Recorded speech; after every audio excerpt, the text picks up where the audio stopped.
বিরুডিয়া বিরুডিয়া high রোডের ধারেই এই কালী মন্দির, শ্মশান কালী মন্দির। এক সাইডে হাই রোডের এক সাইডে লাল বাবার আশ্রম, আরেক সাইডে এই কালী মন্দির। প্রথমে বাবা মহাদেব,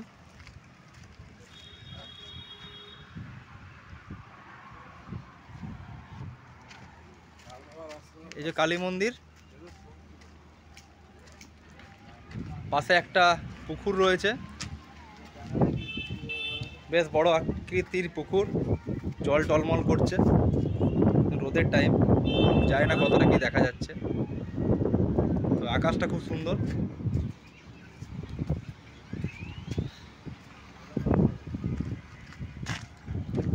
চলুন আমরা মায়ের দর্শনের দিকে এগিয়ে যাই। মায়ের মন্দির বন্ধ আছে, সেই জন্য আমি দেখাতে পারলাম না।